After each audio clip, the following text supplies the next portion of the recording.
Bienvenidos amigos a mi consulta diaria. Mi nombre es José Antonio Cisneros, soy médico y bioingeniero y esta es mi sala recurrente de 1 hora de lunes a viernes a las 11 de la mañana, hora de Miami, 5 de la tarde, hora de Madrid. Esta sala está dedicada a temas de salud, medicina, tecnología y calidad de vida. Y este programa puede escucharse también por Spotify en el podcast que lleva por nombre Salud y mucho más. Para escuchar este y otros episodios también pueden visitar mi página web drcisneros.com. Si desean estimular económicamente este proyecto divulgativo, pueden hacerlo a través del botón de donaciones en mi bio, aquí en Clubhouse o en mi página web drcisneros.com.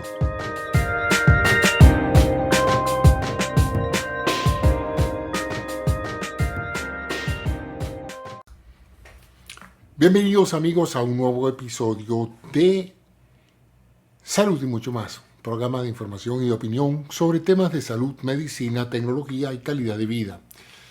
Hoy en un episodio más para mi consulta en Clubhouse. Hoy voy a hablarles de un tema que a mí me encanta y es cómo se diagnostica una enfermedad.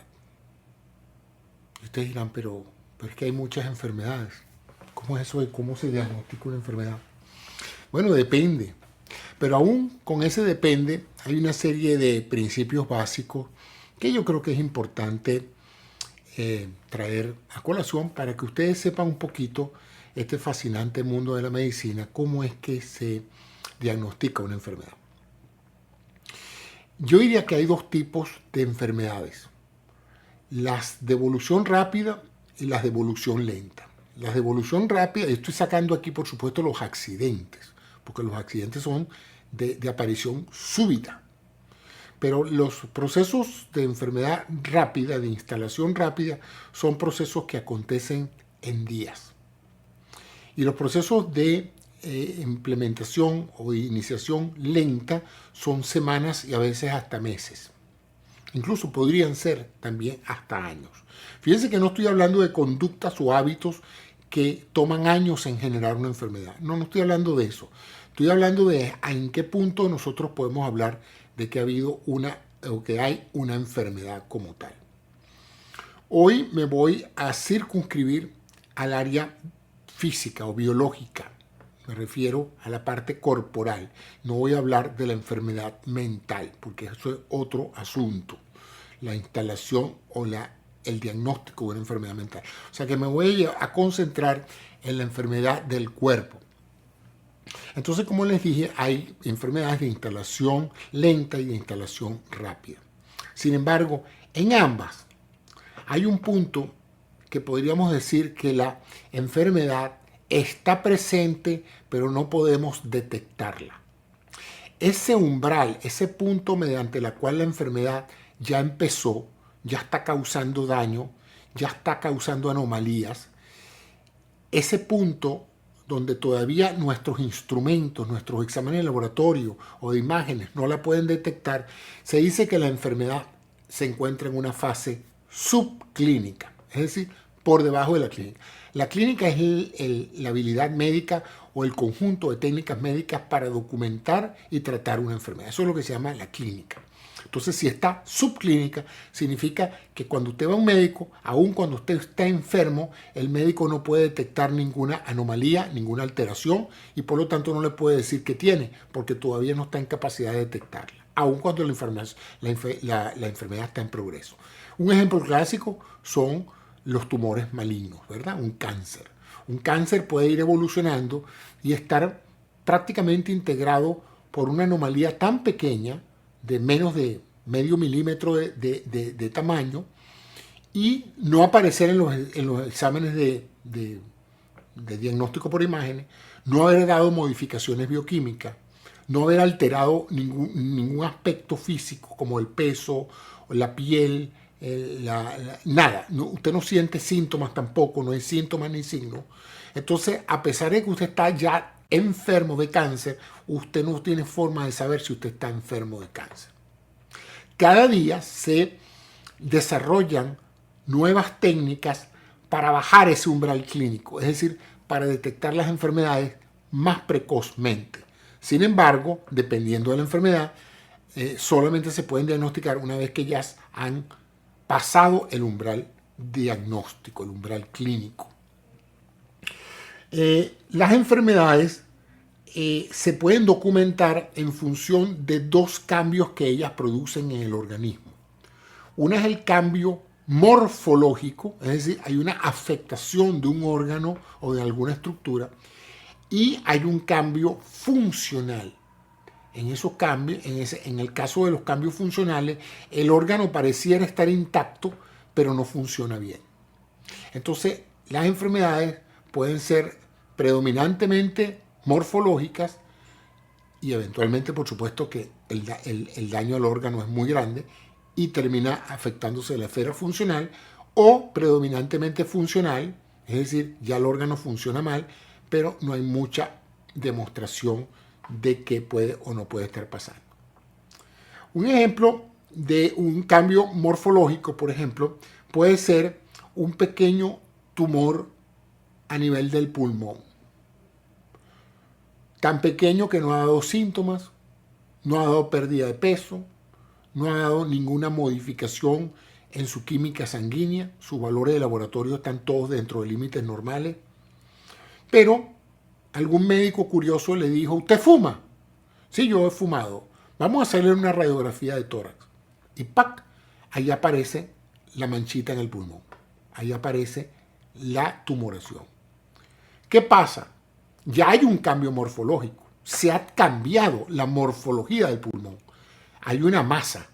Puede ser medida y puede ser ubicada donde está, en el lado derecho o en el lado izquierdo, arriba o abajo, adelante o atrás. Ya está clara que hay un cambio morfológico. Pero funcionalmente, usted no tiene mayores cambios. Si usted no le hubieran hecho esa radiografía, el doctor le hubiera dicho que usted está sano. Él no encontró nada en pulmón, etc. A nivel celular, claro que está enfermo. A nivel celular ya tiene una tumoración neoproliferativa. O sea, hay unas células cancerosas proliferando allí y creciendo. Y probablemente yéndose a otros órganos. Pero todavía no las podemos detectar si no hubiera sido por este estudio de diagnóstico por imágenes, la radiografía. Entonces ahí se da cuenta de la importancia que tiene en el arsenal diagnóstico lo que se denominan las técnicas de diagnóstico por imágenes. Es decir, uno diagnostica viendo las imágenes, viendo las alteraciones en la forma, tamaño y posición de los órganos. Eso se llama una enfermedad morfológica. Al principio, porque a la larga todas se mezclan. La enfermedad funcional termina cambiando la forma de los órganos y la enfermedad morfológica termina afectando la funcionalidad del órgano. O sea que ya eso está claro por ese aspecto. El otro ejemplo es una patología funcional. Ejemplo, que usted tenga signos de hipotiroidismo. Es decir, usted le miden la hormona de tiroides en sangre y está muy baja, le miden la hormona estimulante de la tiroides y está muy alta. Evidentemente, su tiroides está recibiendo señales de producir más hormona tiroidea, pero la glándula no la produce. Y le hacemos un examen completo, físico, palpamos la glándula y el doctor no puede precisar nada. La glándula a lo mejor está un poco más pequeña de lo habitual, pero eso tampoco es necesariamente anormal. De tal manera que ahí hablamos, en general, hacemos un ecotiroideo, un examen de diagnóstico por imágenes de la tiroides, y nos damos cuenta que no hay ningún nódulo, ningún tumor, nada que explique el hecho de que esa glándula no está produciendo hormona tiroidea. Entonces ahí tenemos esencialmente un ejemplo de una enfermedad del tiroides funcional que la hemos detectado ya no por imágenes, porque en la imagen no hay nada anormal, lo hemos detectado porque hemos hecho un examen bioquímico de una sustancia que es la hormona tiroidea en sangre. Y entonces ahí vamos a la segunda batería de recursos diagnósticos, que son los exámenes de laboratorio. Típicamente los exámenes de laboratorio se dividen en dos grandes grupos de productos de lo que se obtiene de sangre. Uno es la hematología, en la cual se quiere saber cómo está la sangre y sus componentes. Los glóbulos rojos, los glóbulos blancos, las plaquetas, etcétera, la velocidad de coagulación, todo lo que nos dice qué tan sano está ese tejido líquido que es la sangre. La sangre es un tejido líquido, con una matriz líquida y con una masa globular, que es lo que llamamos nosotros los glóbulos. Mayoritariamente rojo, pero los glóbulos blancos que juegan un papel esencial en la inmunología de la persona. Pero además de glóbulos, oxígeno y ciertas sustancias electrolíticas en la sangre, el pH, etc., nosotros también tenemos químicos que van ahí. Entonces ahí podemos medir los lípidos, por ejemplo, las grasas. Podemos medir el colesterol, los triglicéridos, ¿verdad? Son dos tipos: el colesterol total, el colesterol bueno, el colesterol malo, son fracciones de las grasas de colesterol, de tal manera que podemos saber cómo está su cuerpo metabolizando las grasas. Podemos medir la glicemia, ¿verdad? Establecer los valores de glicemia, los valores de insulina, podemos medir hormonas, podemos medir una cantidad de químicos en sangre. Ahora, no solamente a veces toda la información diagnóstica se obtiene de muestras de sangre. También podemos mostrar orina, heces, sudor, saliva, leche. Si está lactando la mujer, podemos también hacer un examen químico, bioquímico de la leche. Cualquier secreción, pus, podemos evaluar la bioquímica del pus para identificar agentes biológicos como las bacterias. De tal manera que, como ven, entonces el arsenal diagnóstico se encuentra con dos grandes recursos: el diagnóstico por imágenes para los cambios morfológicos, el diagnóstico bioquímico para los cambios funcionales. Ahora, hay otro gran recurso diagnóstico que es, a juicio de los médicos de siempre, el más importante, y se llama la anamnesis. Y la anamnesis es el interrogatorio del paciente. Y ustedes no tienen idea de la cantidad de elementos diagnósticos, de conclusiones que saca un médico escuchando la narración que hace el paciente de su problema. Es notable a veces que incluso después que el paciente describe sus síntomas y sus signos, el médico ya tiene una idea bastante clara de lo que puede estar pasando con el paciente sin todavía haber hecho una radiografía, sin todavía haber hecho un examen de sangre. Por una cosa que es fascinante en relación con el proceso de la enfermedad. El asunto es que toda enfermedad tiene lo que se llama una historia natural y una evolución. Las enfermedades evolucionan. En una primera etapa son subclínicas, no dan síntomas ni signos. Recuerden, un síntoma es algo subjetivo, es algo que usted siente, que usted puede contar lo que siente. Un dolor es un síntoma. Pero la fiebre no es un síntoma, la fiebre es un signo. ¿Por qué? Porque a pesar de que usted puede decir, yo creo que tengo fiebre, la fiebre la podemos medir objetivamente. Entonces, los signos son aspectos de la enfermedad que podemos medir. La presión arterial la podemos medir, la frecuencia cardíaca la podemos medir. Esos son signos. Pero síntomas son todas aquellas cosas que usted describe y que son subjetivos, dependen de su percepción. Clásico es el dolor. Entonces, por ejemplo, el cansancio es otro signo, otro síntoma. ¿Cómo sé yo si usted está cansado? Por lo que usted me dice. Yo no tengo un cancisómetro, yo no tengo forma de medir su cansancio. Yo me guío por lo que usted me dice en relación con el cansancio. Entonces, ese interrogatorio del paciente es extremadamente útil para llegar a un diagnóstico. De tal manera que médico que no interroga a su paciente pierde un gran recurso de tener una idea de qué puede ser lo que está pasando con el diagnóstico. ¿Y cómo comienza ese interrogatorio con fines diagnósticos?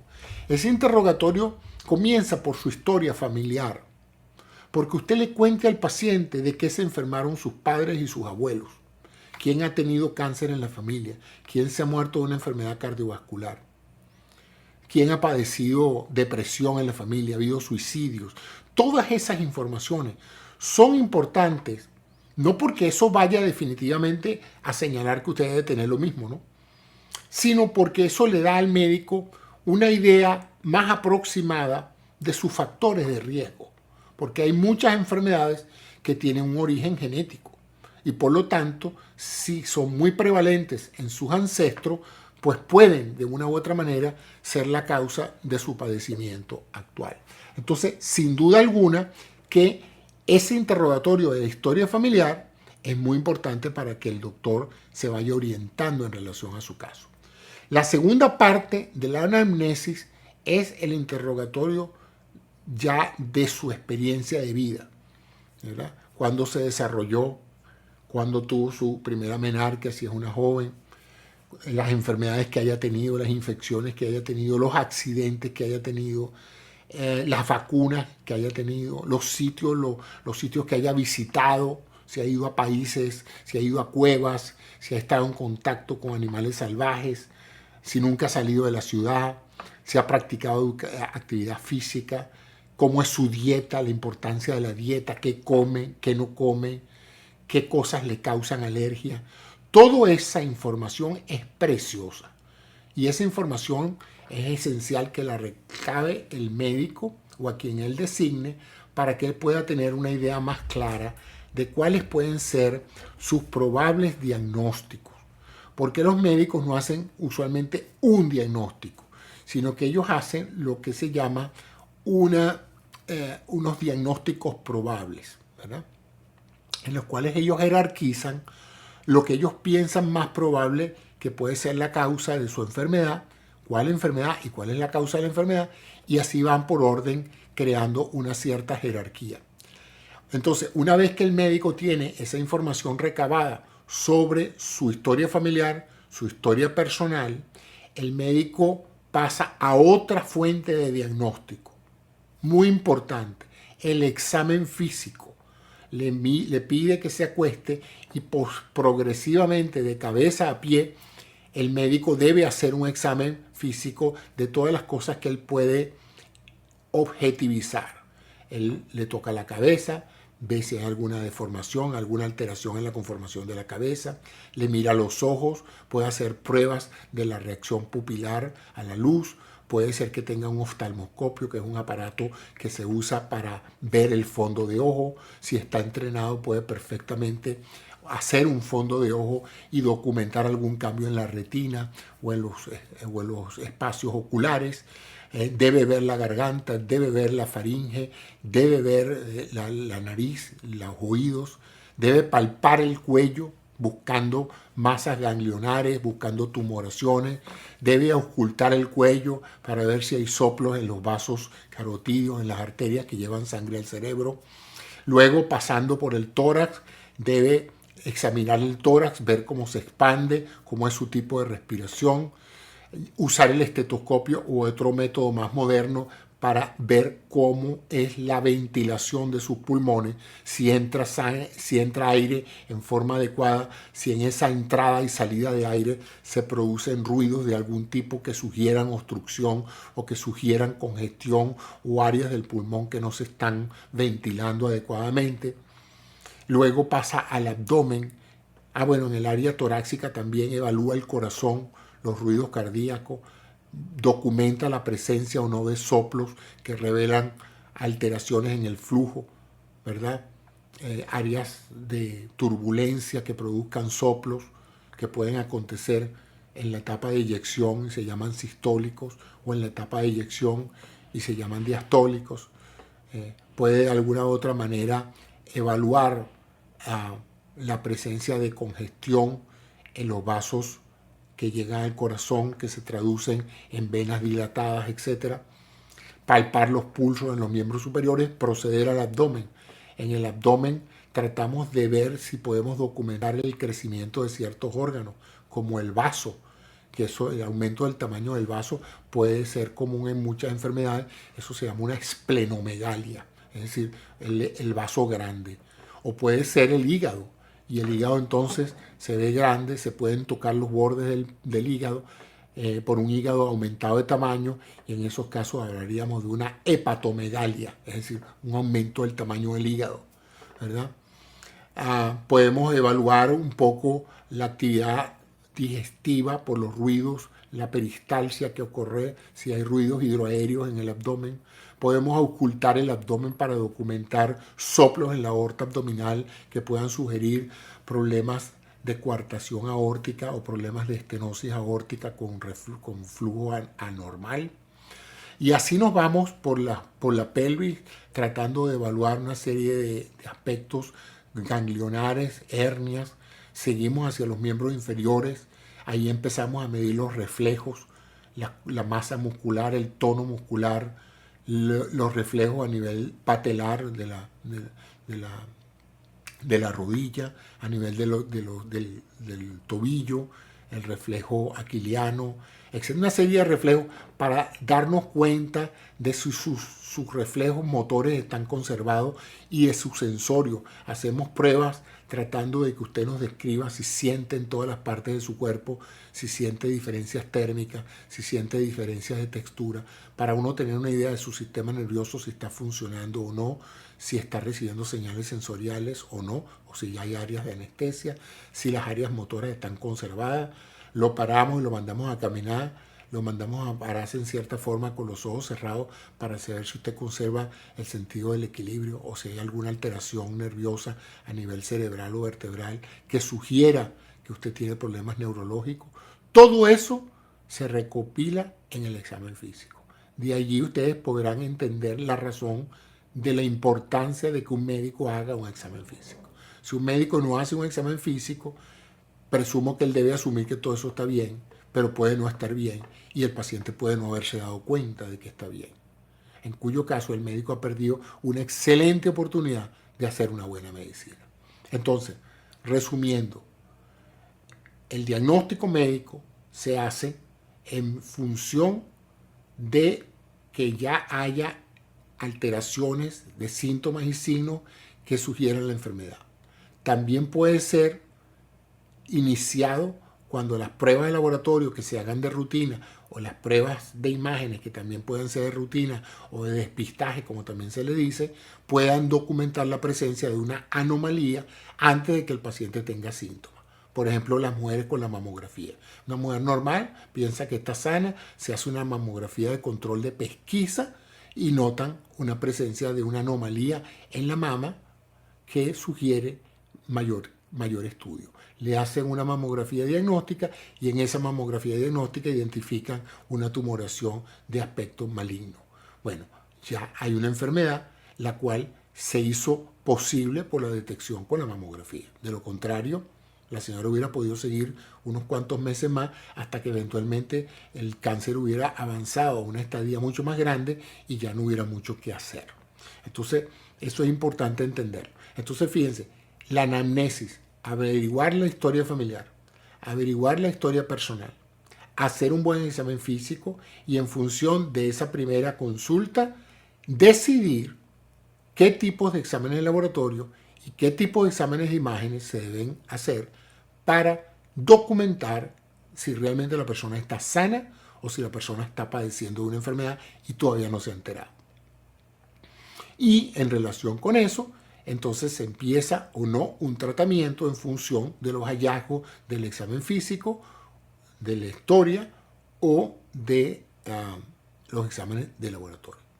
Entonces, esto es esencialmente cómo se diagnostican las enfermedades y espero que esto lo tengan presente porque si ustedes alguna vez van a un médico con un problema o están queriendo dilucidar si están sanos, porque a veces uno va al médico y dice yo quiero hacerme un chequeo. Bueno, perfecto, hazte un chequeo para saber si estoy sano. Bueno, si ese médico no lo interroga usted bien y no le hace un buen examen físico, ¿cómo sabe el médico que usted está sano? No tiene mayores elementos. Entonces es importante eso, que el paciente exija que lo interroguen, que lo examinen y si hay algunos elementos que sugieran la necesidad, entonces se pueden hacer exámenes de laboratorio de rutina, que se llama, de pesquisa, para ver si realmente su sangre y sus elementos orgánicos están funcionando bien, sus valores están dentro de límites normales y puede estar o no recomendada un estudio radiológico o un estudio de ultrasonido según sea el caso. Y en algunos casos el examen con resonancia magnética nuclear. Todo esto termina creando una oportunidad de crear o una impresión diagnóstica o un diagnóstico diferencial. ¿Qué es un diagnóstico diferencial? Una jerarquía de los posibles problemas que usted tiene y que el doctor ahora va a tener la responsabilidad de ver cuál de esos o cuántos se están presentando simultáneamente. Porque usted puede tener no solamente una sola enfermedad, 2 y 3 enfermedades al mismo tiempo. Usted puede tener, por ejemplo, un problema coronario, pero también tener una alteración de los lípidos en sangre, tener una lipidemia. Entonces hay que tratar ambos, hay que tratar el problema cardíaco y hay que tratar el problema de la mala utilización de los lípidos, el problema metabólico de eso. Entonces yo espero que con esta charla sobre cómo se diagnostican las enfermedades, ustedes puedan tener mejores valores, menores criterios, perdón, ustedes pueden tener mejores criterios a la hora de juzgar la calidad de un médico versus otro médico. El médico que examina, el médico que no examina, el médico que interroga exhaustivamente, el médico que no preguntó sino qué tienes, y en el momento que usted le dijo que tiene, inmediatamente escribió en un récipe lo que le manda, le mandó y que venga el próximo. Eso no es buena medicina. La medicina no solamente es un arte, es una ciencia, y como ven, el proceso diagnóstico debe ser comprensivo, porque cuando un paciente acude a un médico para solicitar su opinión, debe ser una opinión profesional basada en datos que él recopila con el interrogatorio y el examen físico y los exámenes complementarios. Si eso no se da, él está adivinando lo que usted tiene. Puede ser que le resuelva el problema, puede ser que no. Pero la ciencia médica no es para estar adivinando, la ciencia médica es para llegar a conclusiones basadas objetivamente en la mayor cantidad de información posible. Bueno, espero que este episodio sea de interés y de utilidad para todos ustedes y que sigan viéndome en mi página web drcisneros.com, en mi podcast Salud y Mucho Más, y también por aquí en esta sala de Clubhouse, donde tengan la oportunidad de interactuar conmigo, hacerme preguntas y entender un poco mejor muchos de los temas que quiero presentarles. Gracias a ustedes por su atención. Bueno, amigos, esa fue mi letanía de hoy. Espero que sea de interés y que genere muchas preguntas. Aquí me está acompañando un compañero de vida, mi colega y queridísimo amigo Oscar Cedeño, quien aprendió junto conmigo todo lo que les acabo de decir y quien lo sigue practicando en su consulta de traumatología y ortopedia. Buenos días, Oscar, ¿cómo estás?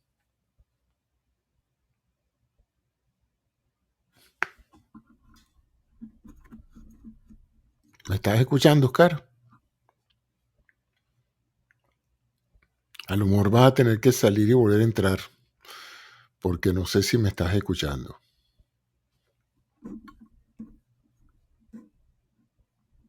Vamos a ver. Si alguno de ustedes quiere subir, hola, Joana, ¿cómo estás? Bienvenida. Hola, ahora Hola, parece Oscar, que ¿cómo sí. estás?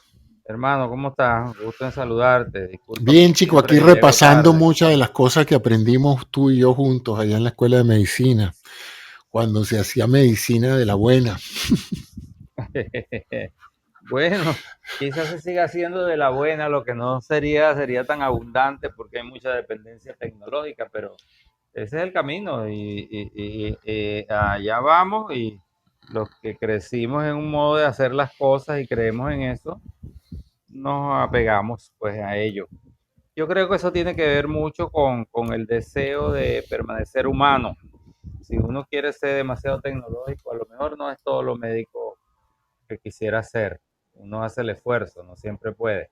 Tengo rato oyéndote, ratico, y paseándome por, sobre todo yo recuerdo con mucho cariño y mucho sentido de aprendizaje la consulta aquella de cirugía que a veces amanecíamos de guardia y teníamos que ver cada uno, dos, tres pacientes para presentárselo al especialista. Qué tiempos aquellos, eran muy hermosos y de mucho aprendizaje. Así que, bueno, totalmente de acuerdo contigo.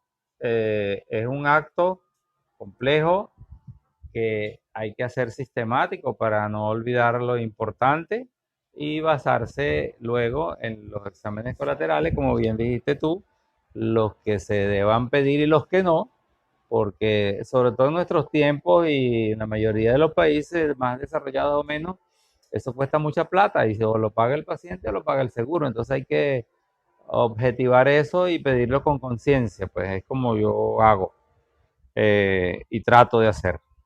Así que gracias por permitirme conversar con tu público y contigo. Gracias. Así es. La primera vez que uno interactúa con un médico que no conoce, hay un proceso inevitable de intercambio de conocimiento entre ambos, ¿no? Él porque quiere saber y necesita saber más de usted, y usted de una u otra manera necesita saber más de él, y eso lo ofrece la primera consulta. Es ese momento en el cual usted confronta por primera vez a alguien con una serie de informaciones privadas, confidenciales, que usted a lo mejor no le ha contado ni siquiera a su cónyuge. Bueno, a esa persona que tiene sentada enfrente tiene que contárselo. De lo contrario, lo está privando de información que puede ser importantísima a la hora de que él identifique qué puede ser lo que le está pasando a usted. Esa es la razón por la cual muchos médicos eh, piden más tiempo para estar con usted durante la primera consulta, porque se va bastante en el interrogatorio, como dije, en la anamnesis, ¿no? En la historia familiar, en la historia personal. Últimamente se está usando mucho los formularios para llenar eso. Entonces, por lo menos aquí en Estados Unidos, esa información, en vez de ser recopilada a través de la narración médico-paciente, se recopila con 200 formularios que le mandan a usted a llenar con una pila de cajitas. Usted ha estado en tal parte, si usted ha sufrido de esto, usted ha sufrido de aquello. Como ustedes saben, a lo mejor si no lo saben, yo trabajo en informática médica y yo me temo que esa información simplemente se archiva en una carpeta y nadie la termina viendo. Me gustaría mucho que se desarrollara la inteligencia artificial, que pasara por todos esos formularios y concluyera algo en relación a todas esas informaciones que los pacientes describen en esos formularios que llenan, ¿no? En el pasado, como dije, los mayoría de los médicos no usaban eso, sino simplemente hacían preguntas. Y iban, a medida que iban recibiendo la información, iban tejiendo hipótesis, ¿no? Uno iba escuchando al paciente y a medida que el paciente iba narrando, uno era como un Sherlock Holmes. Uno se iba imaginando la escena del crimen y quién podían ser los culpables del homicidio. Bueno, así hacía uno a medida que le van contando la historia. Yo no estoy muy seguro de que si yo veo rápidamente una página de texto con una serie de 200 enfermedades, todas con cajitas sí, no, no, sí, sí, no, no, no, no, si yo puedo tener el mismo proceso cerebral de entender lo que le pasa a ese paciente, ¿no? Sería como que en vez de uno ver una película, le pasaran un formulario y dijera, ¿esto es una película de acción? Sí, no. ¿Matan al héroe? Sí, no. ¿Hay sexo en la película? Sí, no. No sé hasta qué punto uno podría percibir la información contenida en una película si en vez de verla y escuchar la narración de la película, uno viera un formulario con todos los detalles técnicos de la película expresados en cajitas de sí, no. Entonces, ese es uno de los aspectos que me tiene a mí consternado, porque la información de la historia familiar, a mi juicio, senta las bases estadísticas de lo que probablemente usted tenga. Si usted le dice a su paciente, mi papá es diabético, mi mamá es diabético, mi hermano es diabético, oye, eso tiene un valor tremendo a la hora de saber el riesgo cardiovascular que usted va a tener. Tenga o no tenga usted diabetes en ese momento, ¿no? Entonces, eso dice mucho, pues. O que hay cáncer en la familia, o que hay enfermedades degenerativas, o que hay enfermedades psiquiátricas, todo eso, ¿no? Aquí no hablé hoy de la enfermedad mental, porque primero no es mi dominio, no soy quien para describirles a ustedes el proceso que usa un psicólogo o un psiquiatra para identificar un problema, una alteración y decirle a usted, usted está mentalmente sano o usted está mentalmente enfermo. Nosotros, Oscar y yo, pasamos pues por una suerte de pasantías en psicología y psiquiatría, pero yo no, fuera que la gente que hace el posgrado, los demás no, tenemos una información casi que periodística de esas especialidades, ¿no? La otra es el examen físico, que esa es otra área que se ha olvidado. El primer examen físico, ese que le hace el médico la primera vez, debería ser exhaustivo. Por lo menos a nosotros nos enseñaron que debería ser exhaustivo, porque es curioso la cantidad de cosas que uno descubre que el paciente mismo no ha descubierto de él. Yo recuerdo experiencias de ver pacientes que el día que uno les tocó cierta área de la pierna es que ellos se han dado cuenta que ellos ahí no tienen sensación, pero nunca se habían percatado de eso hasta que uno les dice, ¿usted siente esto? No. ¿Usted me está tocando? Sí, señor, yo lo estoy tocando. Ah, doctor, yo no siento nada ahí. Entonces, es interesante eso, o asimetrías en los miembros o en alguna estructura, o percepciones que el paciente siente que eso es algo normal. Señor, usted siente que tiene una pelota aquí. Ay, doctor, yo pensaba que eso era normal. Eso pasa con bastante frecuencia también.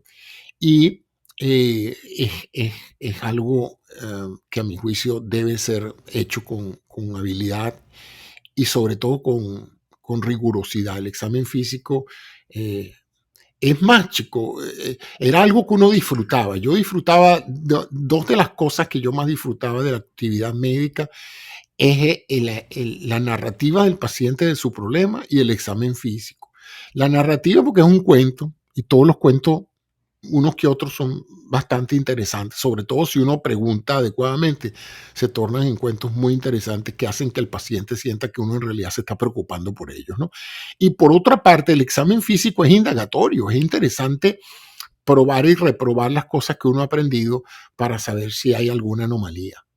La gran mayoría de los exámenes pues no representan ninguna situación anormal, pero cuando la hay, uno se siente sumamente satisfecho de haberlo hecho, porque probablemente es el primero que se ha dado cuenta que el paciente tiene el hígado grande, o tiene el vaso grande, o tiene un trastorno del fondo de ojo, o tiene un problema de arreflexia en una pierna y no en la otra. Ese tipo de hallazgo es por demás enriquecedor para el que disfruta de la clínica médica, ¿no? Ahora no, ahora se ha caído, como dijo mi colega Oscar, en una de medio escuchar al paciente, examinar solamente el área de interés. Si el paciente le dice, tengo un problema en la rodilla, entonces la persona le revisa la rodilla, y si tiene, qué sé yo, algún problema de tiroides, el doctor ni se entera, porque ni siquiera explora la tiroides. A lo mejor tiene un nódulo tiroideo que lo ve cualquier persona a 3 metros de distancia, pero como el doctor solo se ocupó de la rodilla o de otra área, pues ni siquiera se ocupó de detectar eso. Pasa muchísimo. No sabemos cuántas personas han pasado por la oficina de un doctor hipertenso y el doctor jamás le tomó la presión arterial, ¿no? Todavía se ven cosas como esa. Y una sobredependencia enteramente entonces de los exámenes de laboratorio. En parte probablemente por las presiones sociales y económicas de muchos sistemas de salud que están obligando a los médicos a hacer consultas ultracortas, ¿no? Entonces, en una consulta ultracorta, usted escasamente escucha lo que el paciente, su problema de consulta, inmediatamente toma la decisión de mandar 2 o 3 exámenes y que venga el próximo, ¿no? Y ya verán, ya los exámenes me dirán qué es lo que tiene el paciente. Bueno, no es verdad, no es así, como les dije. Hay cosas que uno puede detectar en el examen físico y en el interrogatorio del paciente que todavía no han dado cambios funcionales detectables en los exámenes de laboratorio o que todavía no han dado cambios detectables en, el, en los exámenes de imágenes, ¿no? Y un caso que me viene es ese de los cambios de mama, ¿no? Que en un momento dado una mujer refleje que prácticamente 3, 4 familiares cercanos han tenido cáncer de mama, en ese momento la mamografía sale negativa, los marcadores genéticos también salen negativos, pero yo le diría a esa mujer que viniera cada año. No le diría, no, señor, usted está sana, usted no tiene ningún problema, váyase, no tiene nada. No, es una mujer que tiene un alto riesgo genético de desarrollar el cáncer en algún momento de su vida. Entonces hay que tratarlo un poco diferente a una misma paciente que no muestra cambios morfológicos, que no muestra ninguna alteración genética, pero que tampoco tiene una historia familiar de cáncer de mama. Entonces ahí se marca la diferencia entre ambos tratamientos, y la diferencia es básicamente los antecedentes del paciente. Bueno, con esto he querido darles una revisión, creo que breve, de un proceso bastante complejo como es llegar a la causa de una enfermedad, documentar qué es lo que está afectado, si es la forma de los órganos o la funcionalidad de los órganos, y finalmente entonces decidir una estrategia terapéutica y probar la estrategia terapéutica para ver si funciona. No una vez que se hace el diagnóstico, el mandado está hecho. No todas las terapias funcionan igual en todos los seres humanos, hay una gran variabilidad biológica y hay veces que hay que ensayo y error probar diferentes estrategias de fármacos o de procedimientos hasta tanto llegar a entender eso. Eso es lo que se llama la medicina personalizada, ¿no? No que usted tenga 28 recetas fotocopiadas en la gaveta y cada vez que llega un paciente le da la misma receta a cada uno de ellos, sino la capacidad que usted tenga de afinar la puntería y de entender un poco la realidad del paciente y su problemática en el marco de su estilo de vida, que es muy importante. Yo me quedo asombrado de la cantidad de médicos que yo he visto que me han examinado por diferentes razones en mi vida y jamás me han preguntado cómo vivo yo. Entonces, no sé, me parece que eso no es buena medicina, pero eso está en debate hoy. Bueno, amigos, muchas gracias a ustedes por la atención que me han prestado. De nuevo les reitero que este programa está siendo grabado y se reproduce en mi portal saludymuchomás.com, en mi web podcast. Se llama podcast saludymuchomás.com. Deja ponerlo aquí. Y también lo pueden escuchar diferido pues por aquí, por la plataforma de Clubhouse. Le agradezco a Oscar y a las personas que me han acompañado, a Luis, a Normi, a José Luis, a Huicho y a todos aquellos que estuvieron en algún momento en la sala. Espero que les haya sido de utilidad entender esto, sobre todo, como dije, para que tengan un criterio cuando los vea un médico de si les está brindando una atención adecuada o si les está dando un mateo ahí, bien sea porque así se lo demanda la institución para la cual trabaja, o bien sea porque simplemente no tienen el entusiasmo por el ejercicio de la medicina como arte y como ciencia. Bueno, ese es mi comentario de hoy. ¿Quieres decir algo al final, Oscar, en relación con esto, antes de terminar? No, José, las gracias. Yo creo que está bien completo y bueno, si en algún momento se genera una discusión, un intercambio con los pacientes o con los presentes, pues lo haremos con gusto. Pero estoy Se- totalmente de acuerdo contigo. Gracias. Seguro que sí. Bueno, amigos, mañana voy a estar hablando de cómo se hacen los fármacos y cómo se evalúan. Hay una gran crítica, hay mucha gente que no cree en la industria farmacéutica, hay gente que piensa que todos los médicos están en una gran conspiración para ganar dinero y darles venenos, cuando los productos naturales podrían ser mucho más sanos y efectivos, ¿no? Y bueno, sigo pensando que me cuesta creer que, que toda una industria que ha salvado tantas vidas tenga el propósito de afectar al ser humano. Como todo, siempre va a haber personas e intereses sesgados que en un momento dado puedan hacer eh, el mal con intereses, por intereses económicos, pero yo pienso que la mayoría de la gente que trabaja en el sector salud tiene la mejor voluntad de promover la salud y el bienestar para todos los seres humanos. Mañana vamos a hablar un poco de cuáles son esos procesos que hacen que una medicina sea identificada como un recurso de valor y cómo se verifica su efectividad y su seguridad. Y ya para fines de la semana voy a hablar también de un aspecto interesante de la salud, como es la relación de pareja. ¿Es saludable una relación de pareja? ¿Por qué nos tendemos a vincularnos y a formar vínculos de pareja? ¿Tiene esto un impacto en nuestra salud? ¿Ese impacto es positivo o negativo? Eso es lo que voy a discutir el día jueves, y el día viernes voy a hablarles sobre un aspecto técnico de esta plataforma, como es el uso de la aplicación Club Deck. Así que espero que me sigan brindando su atención en los próximos programas. Y les recuerdo que tengo una sala diaria a las 11 de la mañana, hora de Miami, de lunes a viernes, aquí en la sala de mi consulta, una consulta que tengo aquí abierta junto con Oscar en Clubhouse. Muchas gracias a todos y hasta una próxima oportunidad. Bueno, amigos, ya cumplimos nuestro tiempo previsto y quiero agradecerles a todos su compañía y su atención. Espero que sigan escuchando estas salas y le den la mayor difusión entre sus amistades y familiares. Hasta un próximo episodio de esta serie de consultas sobre